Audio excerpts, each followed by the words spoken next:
Thanks, Caroline. Heading into Alaska, a lot of the focus in the talk was on this trilateral meeting between these three leaders. Can you explain how this went from a trilateral meeting involving President Trump to now the focus being on this bilateral meeting without the president first? Well, look, the president has spoken to both leaders about this, and both leaders have expressed a willingness to sit down with each other. And so our national security team will help both countries do that. Ultimately, the president has always said that there are areas of disagreement in this war that will have to be discussed and decided upon by these two countries. And so he wants these two countries to engage in direct diplomacy. He's said that from the very beginning, which is why he's agreeable to the idea of having President Zelensky and President Putin get together. And I understand accommodations for that meeting are underway. As soon as we hear more details, we'll be sure to let all of you know. And just a quick follow-up. We know as of right now there is no ceasefire in place. We've seen Russia continue its attacks on Ukraine. What indications is the president getting from Putin that he wants to have this meeting with Zelensky soon? Because he spoke to him directly yesterday. And he expressed that sooner rather than later. He spoke to that directly yesterday, and the president put that in his statement that he gave to all of you, the news media, knowing you'd be asking following that conversation in the effort of transparency. Just a clarification on something you said earlier about Putin agreeing to the meeting. The Kremlin seemed to indicate that Putin did not firmly agree to a bilateral.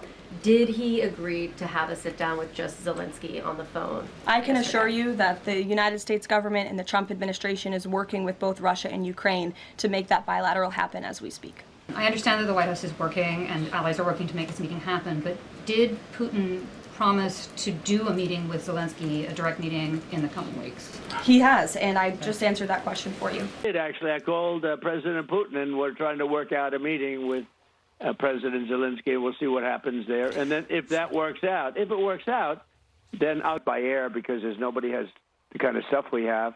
Really, they don't have. But I don't think it's going to be a problem. I think if a deal is made, famous last words, right? But I think if a deal is made, I think Russia's had it. They've all had it. And for a very extended period of time, I don't think there'll be a problem. But there'll be some form of security. It can't be NATO, because that's just not something that would ever happen. They couldn't do that.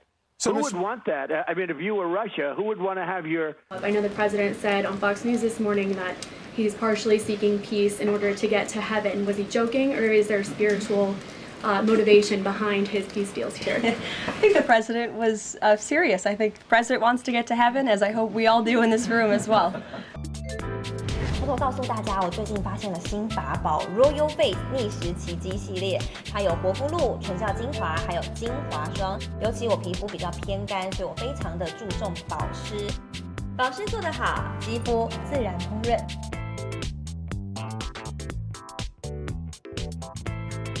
提亮肤色更年轻，抚平皱纹超有感，而且气色变好。用心保养，每天都更美丽。